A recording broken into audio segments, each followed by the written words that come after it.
warahmatullahi wabarakatuh. Kami dari kelompok 11 izin memperkenalkan diri. Perkenalkan, nama saya Halifah Okta Firnanda dari absen 13. Perkenalkan, nama saya Muhammad Fahri Ramadan dari absen 21. Perkenalkan, nama saya Ryan Faranto dari absen 30. Berikut video penjelasan kami tentang Kerajaan Ternate yang ada di video berikut.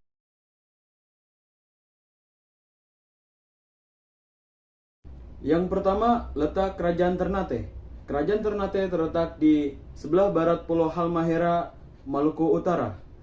Ternate termasuk kota yang terhitung tua karena sudah berdiri sebelum abad pertengahan dan menjadi pusat peradaban Islam terbesar di Nusantara Timur pada zamannya. Yang kedua ada proses sejarah berdirinya Kerajaan Ternate. Sejarah berdirinya Kerajaan Ternate bermula dari keberadaan 4 kampung yang masing-masing dikepalai oleh seorang kepala marga atau disebut momole. 4 kampung tersebut kemudian sepakat membentuk kerajaan, tetapi kala itu raja dan rakyatnya belum diketahui agamanya. Sejak zaman dahulu, Ternate dikenal sebagai penghasil rempah-rempahnya, sehingga penduduknya telah berhubungan dengan para pedagang dari Arab, Melayu, ataupun Cina. Seiring ramainya aktivitas perdagangan, ancaman dari para perompak pun semakin meresahkan. Setelah dilakukan musyawarah, para Momole sepakat menunjuk Momole Ciko sebagai Kolano atau raja mereka. Sejak 1257 Masehi, Momole Ciko resmi menjadi raja pertama Kerajaan Ternate dengan gelar Baab Masur Malamo. Selanjutnya, yang ketiga, yakni Raja Pendiri, Raja Terkenal, dan Raja Terakhir pada masa Kerajaan Ternate. Raja Pendiri didirikan oleh Baab Masur Malamo pada tahun 1257 Masehi. Kemudian, Raja Terkenal. Masa kejayaan Kerajaan Ternate ada pada masa pemerintahan Sultan Babullah. Kemudian, Raja Terakhir. Pada masa Kerajaan Ternate, Raja Terakhir dipimpin oleh Sultan Haji Muhammad Usman Shah. Sumber sejarah yang menjelaskan Kerajaan Ternate. 1. Kronik Ternate atau Hikayat Ternate merupakan naskah sejarah yang ditulis dalam bahasa Melayu oleh penulis di Ternate pada abad ke-16 atau 17. Menceritakan sejarah Kerajaan Ternate dari awal berdirinya hingga abad ke-17 dan memberikan informasi tentang dinasti, perkembangan politik, ekonomi, dan hubungan Ternate dengan kerajaan lain.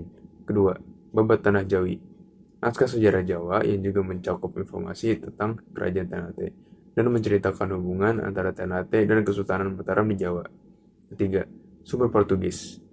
Catatan-catatan Portugis yang datang ke Maluku pada abad ke-16 seperti karya Tomé Pires, Barros, dan Castaneda dan memberikan informasi tentang perkembangan Ternate, hubungannya dengan Portugis, serta konflik-konflik yang terjadi. Selanjutnya, yang kelima, peristiwa besar atau penting yang dialami oleh Kerajaan Ternate. Kedatangan bangsa Portugis ke Ternate pada awal abad ke-16 menjadi titik balik penting dalam sejarah Kesultanan Ternate.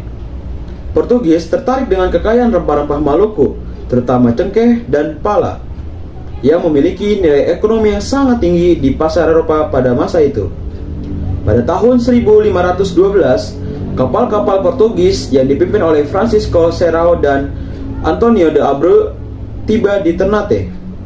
Mereka diterima dengan baik oleh Sultan Ternate saat itu, yakni Sultan Babullah.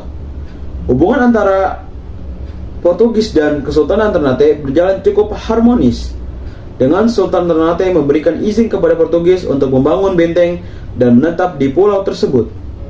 Namun, seiring berjalannya waktu, hubungan antara Portugis dan Kesultanan Ternate menjadi semakin rumit. Portugis mulai terlibat dalam perseteruan lokal antara Ternate dan Tidore, yang merupakan dua kekuatan utama di wilayah Maluku. Mereka bahkan mendukung salah satu pihak dalam konflik tersebut untuk memperoleh keuntungan ekonomi dan politik. Kemudian juga, kedatangan bangsa Spanyol di wilayah tersebut juga memperumit situasi. Persaingan antara Portugis dan Spanyol untuk mengendalikan perdagangan rempah-rempah semakin memanas, dengan Kesultanan Ternate terjebak di tengah-tengahnya. Kemunduran Kerajaan Ternate. Kerajaan Ternate mulai mundur setelah wafatnya Sultan Babullah pada tahun 1583 Masehi. Beberapa waktu kemudian, Spanyol menyerang tanah Maluku dan merebut benteng Gemulamu pada tahun 1606 Masehi. Sejak saat itulah, VOC pun berkuasa atas hak monopoli perdagangan dan mendirikan benteng di Ternate.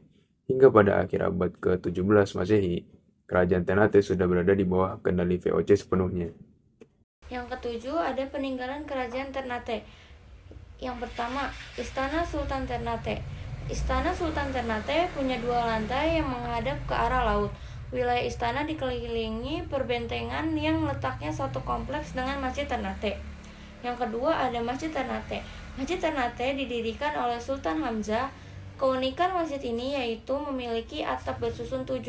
Masjid tersebut memiliki luas 22,40 x 39,30 meter dengan tinggi keseluruhan 21,74 meter.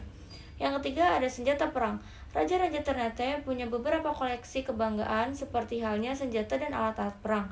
Peninggalan senjata tersebut seperti tongkat kebesaran, pedang, baju besi, tombak, senapan, topi militer, tameng, dan perisai. Sekian video penjelasan dari kelompok kami. Semoga bermanfaat. Kurang lebihnya mohon maaf. Wassalamualaikum warahmatullahi wabarakatuh.